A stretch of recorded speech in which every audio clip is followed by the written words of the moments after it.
For my first video, I wanted to give you some background on who I am and why I decided to make this YouTube channel. So, hi, I'm Robert, a gay man living in New York City. And really, I think the story starts probably back in third grade, which is when I started being teased by bullies and called gay. I knew I had crushes on boys and I had some feelings towards boys, but the teasing sort of made me think it was something that I should deny, something that is to be teased about. So I did deny it. The more they teased, the more I said no, I wasn't gay, and I really started building up a defense about it.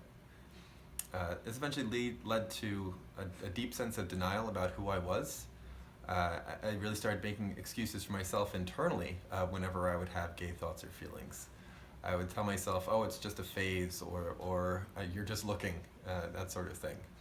And this went on for pretty much my entire childhood. So by the time I was going to college, I really had a deep sense of denial about who I was, and really did not believe I was gay. Then, when I was 19, I met a boy, and he quickly became my best friend, and we would go out drinking together. And then one night, we had been drinking, and we came back, and we wound up in the same bed together. And really nothing more happened than I put my head on his chest, but my heart was beating so hard, and I could feel in his chest, heart was beating the same way. And that was it. It only lasted probably a few minutes before I got up and went to my own bed. But that closeness with another boy I'd never experienced before, and it really started awakening all those feelings I had been in denial about for so long. This went on for a few months, where we would go out drinking and wind up in the same bed together, and still nothing more happened than us just lying there with my head on his chest. But it was enough. It was enough to really start to awaken those feelings, and they were bubbling back up, and before long I couldn't deny them. One night I finally did muster up the courage to admit to him that I wanted something more than just lying there. But it didn't go well. He pushed me out of his bed, sort of exploded, screaming that he wasn't gay, and stormed out of the room. And I was devastated. I finally admitted out loud these feelings that I'd been denying for so long, and it was a very bad reaction. And it got worse. The next morning, I found out that he had called his parents, and they had driven up overnight, and had come up to the school and were basically claiming that I had sexually harassed their son and demanding that I be expelled. It was pretty terrible, but thankfully the administration got involved. They convinced the parents that it wasn't sexual harassment, and the parents agreed to drop the charges as long as I agreed to stay away from their son, which I did. That night was probably one of the lowest points in my life. I took a long walk down a dark and rainy gorge, and I think I went through all 12 stages of grief through that time. But I did eventually land on acceptance. I accepted the fact that I was gay, and I couldn't deny it anymore.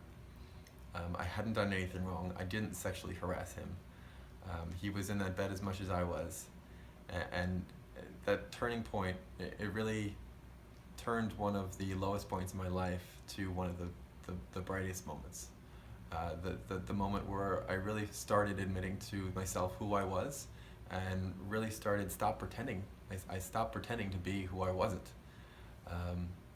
I look back at that time now as one of the best decisions I've ever made. I started to come out to my friends, slowly at first, and then sort of all at once, and their reactions went much better than the first one. A lot of them said that they already knew I was gay, that they were just waiting for me to figure it out and to come to them. And I sort of said, why didn't you tell me? I wish I had known.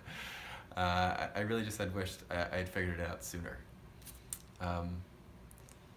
But even though I did finally admit that I was gay and I was coming out to my friends, I still didn't have any exposure to gay culture or other gay people.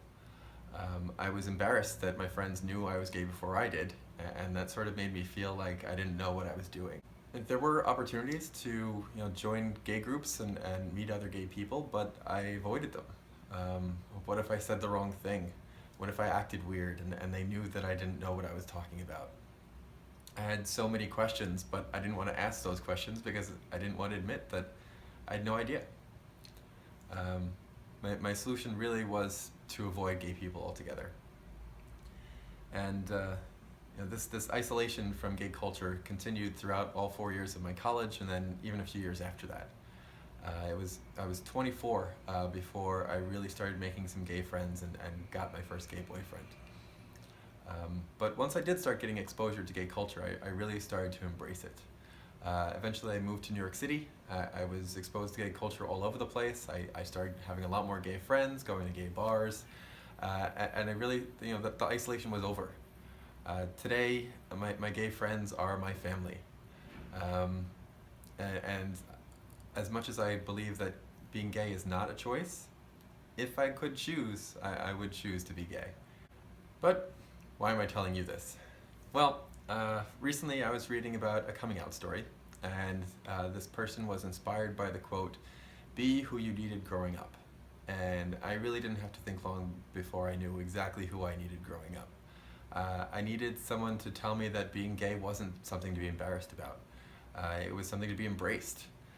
I needed someone to answer all my questions about what it meant to be gay. What was gay culture? How do I fit in? And really just someone to show me the ropes around about being gay. So that's why I'm here. I'm here as an offer to be that guide. I want to tell you that you shouldn't be embarrassed about being gay.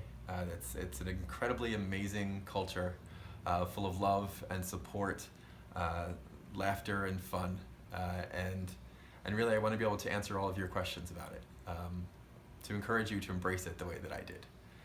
I've been living in one of the gay cultural centers of New York City for the past 13 years, and I've got a lot of great stories in the gay culture.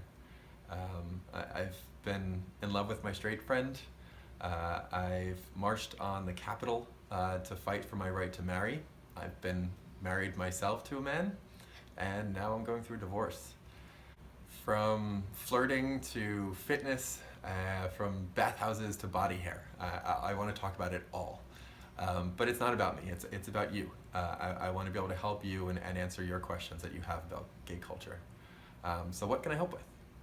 I'll try not to rely on just my own experiences to answer your questions. I've been doing a lot of research. I've been talking to my gay friends about a lot of these topics. So I'll really try and give you the best answer that I can. But I really can't claim to be an expert in any particular field. But even non-experts can give some good advice. So let's get started. What questions do you have? You can post them in the comments below. Or you can send me an email to theguyde@gmail.com, which I'll put down below here. And that's it for today. Just send me your questions. I'll do my best to try and keep these videos coming. And in the meantime, why don't you go out and be who you needed growing up?